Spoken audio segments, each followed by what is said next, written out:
What's up, guys? This is Alex Van Houten with Defining Dad Bod. Happy New Year. Happy 2018. I hope it has been an excellent start to the year for you.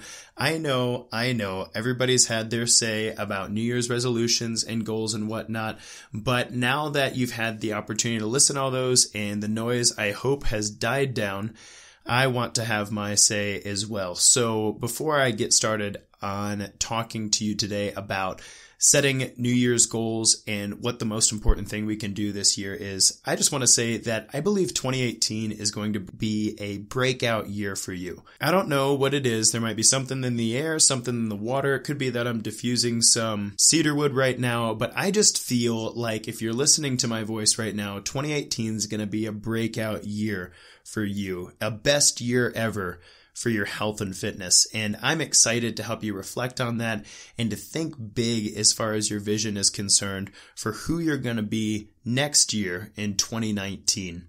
And maybe I believe that about you right now because I believe that about myself. If you've been listening to this show for a bit, you know that my personal health and fitness goal is to define dad bod.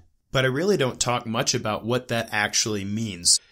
About 2 years ago, I'd been a father for 6 months.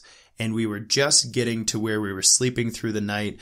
Our son was getting into a routine. My wife was getting into a routine. I was settling into my identity as a father of an infant and starting to feel a little better than a shell of my former self, which is what the first 6 months of my son's young life looked like. And I had an article due that week for a fitness blog, and I was generating topics, and one of the things that came to mind was, in my 12 years of training, I had trained a lot of women, a lot of middle-aged women especially, and I'd been very sympathetic to menopause and having babies and getting back to your pre-baby weight and all the hormonal fluctuations that a woman goes through in a month and even in her lifespan. And so I was really good at working with women. But something that I was finding for myself as I became a father was that for the first time in my life, I was struggling with my health and fitness, struggling to make sure that I got the amount of workouts in a week that I needed to get to be sane and strong and have a good body composition, struggling to feel motivated to do the cardiovascular exercise that I knew was really important to me, struggling to eat well. And I felt like there was this biological beast that I needed to somehow understand and conquer for myself. And up until that point in my personal physical fitness, I, as a trainer, thought that if a guy was out of shape, then it was just because he was lazy. There was really no biological reason that a guy should be out of shape. I know. I'm sorry, guys. I apologize for young, unlearned Alex's understanding of the male biology and the male struggle to be a powerful and awesome human being. And so 2 years ago, coming into that for myself, I sat down to write this article and I called it, "It's time that we redefine what we mean by dad bod." And through that article, I researched all of the things that happen to a man when he becomes a father. And biology really seems to be against us when it comes to being a powerful, strong, good body composition, agile, endurable, flexible, athletic father. And as I did this research, I'm writing this article and I'm thinking more and more like, holy crap, testosterone goes down, depression goes up, we've got cortisol through the wazoo, our prolactin goes up.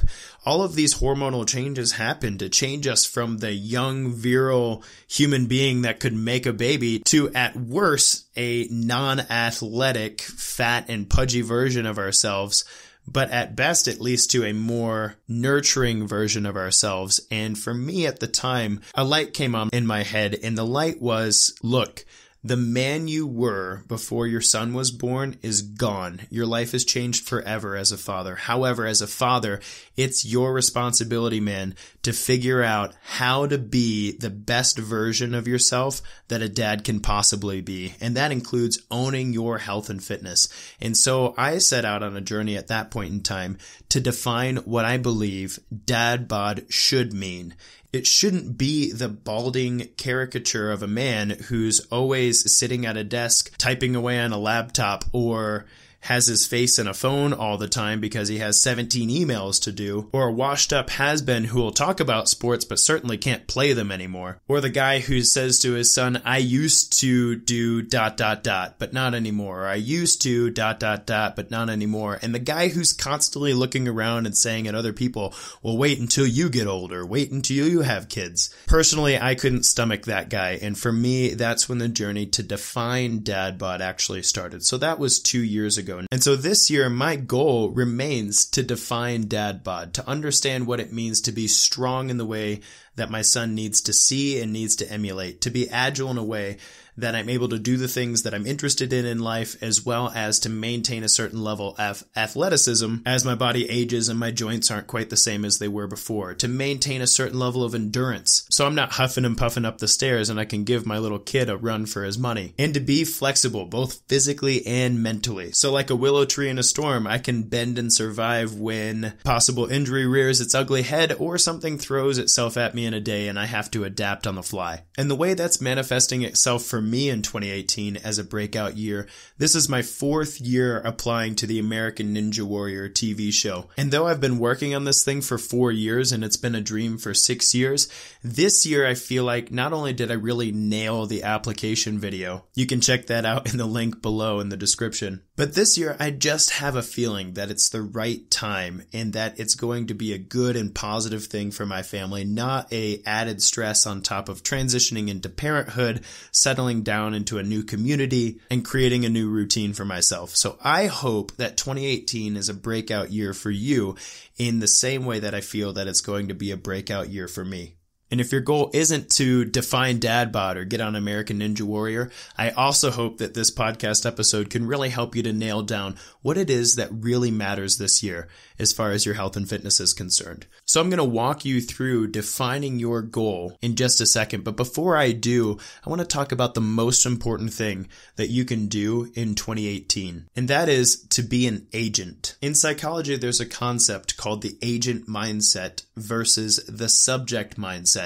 And what I'm calling you to be in 2018 is the agent versus the subject. A subject mindset is a mindset by which you walk through your day thinking, everything is happening to me. In this mindset, you look at the world around you as an unchangeable thing. And that unchangeable thing throws circumstances at you at a regular basis, and you have to survive, and you have to figure out how to deal with it, and you have to try not to stress too much and take your breaks as they come to you. A subject person wakes up every day thinking, man, I can't wait until this day is over, and goes to bed every night thinking, I hope tomorrow's better. But on the other hand, the agent person wakes up every morning and says to themselves, I've been blessed with another day, and I'm going to make the best of it. I'm going to move my purposes forward, and I'm going to give everything my best shot today. And it's going to be awesome. And no matter how the day went, an agent person goes to bed every day saying, I'm excited to continue the work that I started today, tomorrow, and I'm going to learn from the mistakes that I made today.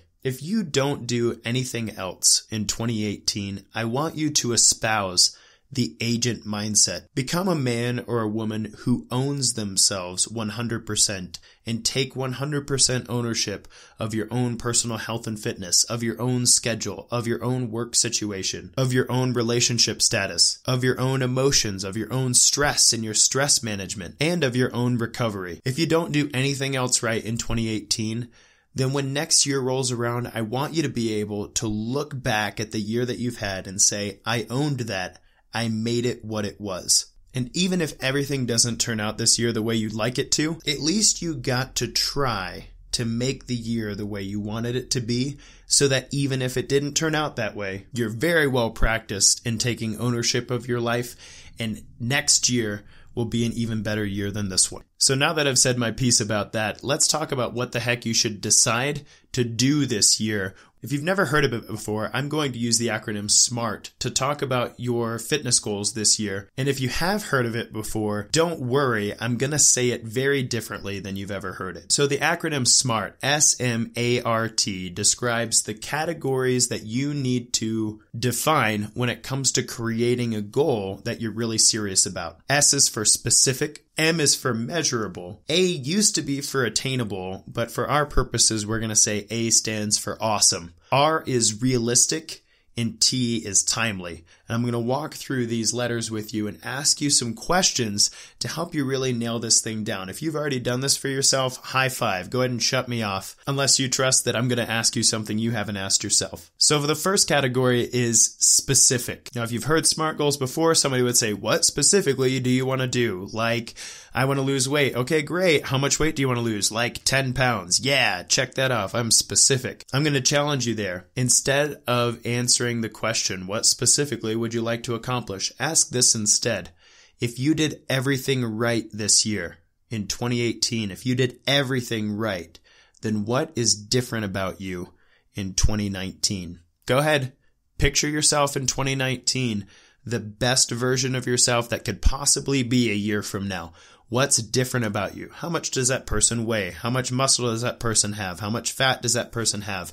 What is that person able to do that you can't do right now? How does this person think about life? Does this person enjoy their workouts? Are they doing something different than you currently think you can do right now? How does this person eat? How does this person sleep? How does this person impact the community around them because of their own health and fitness?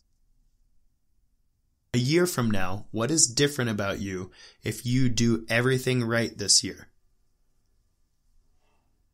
If you haven't answered that question yet, then you can't move on from specific. That's a very important question. And before you make any choices about your health and fitness, I need you to be able to think a year from now about what the best case scenario looks like for you. Then we move on to M. M is about measurability. If you can create the picture for yourself of what you look like a year from now, or what you feel like a year from now, or what you're able to do a year from now, then M is about really identifying those measures that have an emotional connection to you and are the ones that will tell you whether or not you're making progress or on the right track with regard to this goal. So let's say you have a weight loss goal in mind for yourself. Your future you is a different weight than the you are now. Then a body composition measure should be a part of your measurability. Now there's a bunch of different ways that you can track a body composition change. A lot of people think of weight loss in terms of 20 pounds or 30 pounds lost. One of the measures that we use in personal training very often is body fat percentage in conjunction with circumferences. Body fat can be measured a number of ways. You can get weighed in a hydrostatic tank, you can go get shot with x-rays in a DEXA scan, or if somebody you know is masterful in the practice, you can actually have them do calipers throughout your body. Whatever method you use, if you have a weight loss goal, then it's going to be extremely important to you to make sure that you don't just track weight,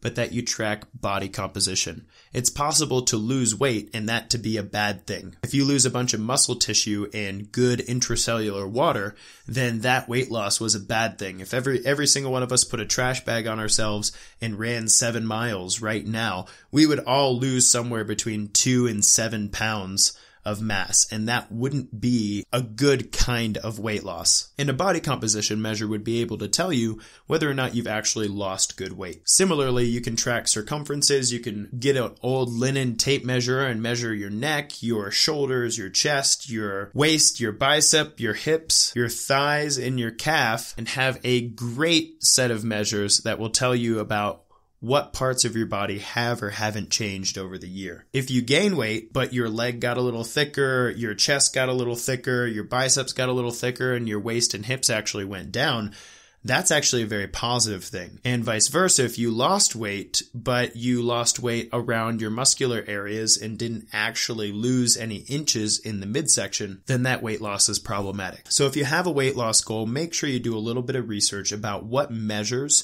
you should be taking on a regular basis. And when I say regular basis, I don't mean jumping on the scale every day. In general, when I work with clients, I actually ask them to take measures on a monthly basis so that we can see the culmination of the trend of their body composition change, and so that they're not obsessing over those measures. Those measures shouldn't change what you do on a day-to-day basis. They should be a place to help inform you whether or not your monthly program is actually making progress for you or not. But weight loss isn't the only kind of goal. Maybe you pictured yourself in the future being stronger or more athletic.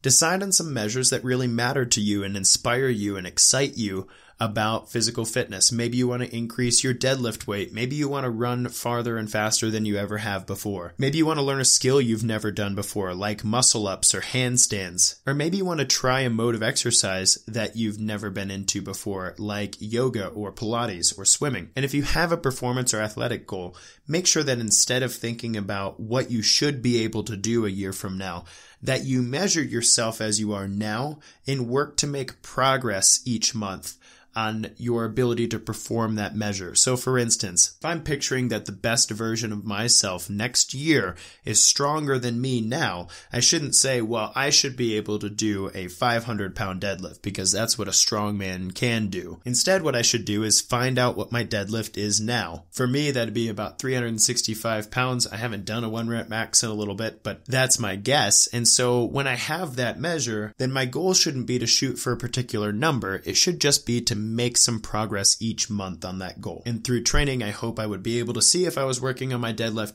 an increase in my 1-rep max each month. And maybe you don't have a body composition goal or an athletic goal. Maybe you have a health measure or a vitality measure that really matters to you.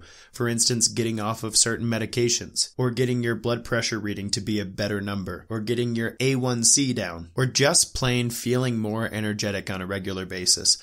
Whatever those measures actually look like, make sure you write them down and make sure you track them on a monthly basis to keep yourself accountable to the progress that you care to make. I know we live in a world of technology and I'm sure there's an app for that, but if nothing else, a very old school and very effective way to get things done is to write a measure on a little 3x5 index card that matters to you.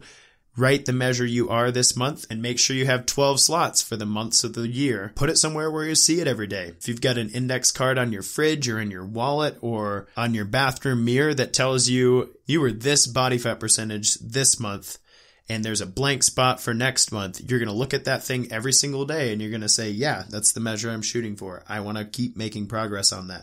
So M, measurable. Make sure you have decided on a measure that matters to you and will keep you accountable to continuing progress throughout the year. And then there's the A in SMART goals. That's the awesome. And this is probably the second most important part of this entire SMART goals process. And that's understanding your why. Why does this matter right now for you to make any change at all? Why does it matter to you to be a different person in 2019 than you are right now listening to the sound of my voice? What is the driving force? What motivates this change? And the deeper you can find that why, the more likely you are to stick with this goal this year. If a client says to me, Alex, I'd like to lose 10 pounds, and I say, why? And they say, oh, I'd like to look better. I'd feel a little more confident. That's all well and good, but that's a really shallow why. That's not going to stick with you when the going gets tough and you feel discouraged and you're sleep deprived and you have a big thing due at work and there are these certain things you need to do in order to continue making your goal happen. But if you can say to me, look, Alex, it's really important to me to be the best version of myself because I look at my kids and I see every single day that they do what I do, and I don't want them to have the same health and fitness struggles that I've had to deal with in my life. I want them to be able to springboard off of this and live in the legacy of health and fitness that I've created for myself. Then boom, baby, that's a deep why. You'll be able to look at yourself in the mirror when the going gets tough and say, this isn't about you, man. This is about the legacy you want to leave for your kids. So stop your whining, get up, and make it happen. Now, I certainly can't tell you your why, but I hope that you'll spend some time in deep thought about why this thing matters to you. Why, when the going gets tough, are you going to keep moving forward and be an agent rather than a subject and make the decision to keep going? And that's A, awesome. After you've defined why this goal is awesome to you, then we need to talk about R, realistic. Now, I'm not going to ask you, is this goal realistic? Yes or no? That's kind of a waste of your and my time. Neither of us know what is completely realistic a year from now. In fact, I think it was Will Smith who said, being realistic is the most commonly traveled road to mediocrity. I'm not going to ask you to confine your goal to being, quote, realistic right now. But at this stage of SMART goals, what I want you to do is think about what is going to stand in your way this year. We as human beings are extremely good at thinking optimistically about things we really want. What we really suck at, though, is identifying all of the obstacles that will likely stand in our way to get the thing that we want. Now, I don't mean that I want you to look at all the big bad things and get all depressed. What I'm saying is this stage of SMART goals is a fantastic opportunity for you to address the things that will likely shoot you in the foot if you are being overly optimistic in this goal setting process. So ask yourself, imagine that things didn't go well this year. What likely stood in your way? Was it your job? Was it time constraints? Was it a lack of priority around your nutrition? Was it the people in your life that are coddling and enabling you instead of sharpening you and moving you forward?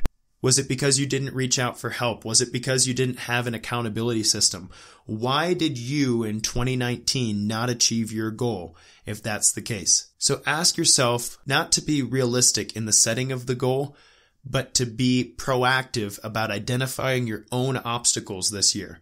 And then the last letter is T, timely. You know, when I used to help clients set goals, I would ask something along the lines of, what time frame would you like this goal to be achieved by? I don't ask that anymore. As you can see, when I ask you about your SMART goals, I say, imagine yourself an entire year from now. What's the best case scenario? What's different about you? And so the time frame set, a year from now, that's what I want. That's what kind of goals worth pursuing. Anything else is silly. So timely here is about imagining yourself this year at certain benchmarks. I think of things in a quarterly fashion. Maybe it's the business mind, maybe it's the seasons. I'm not really sure what it is. But when I think about myself in terms of a goal, then when I get to the T and SMART goals, I think, what kind of progress can I expect to make by March? What kind of progress can I expect to make by June? What kind of progress can I expect to make by September and December? Do your best to lay out at least a snapshot of what kind of progress you expect to make toward that best version of yourself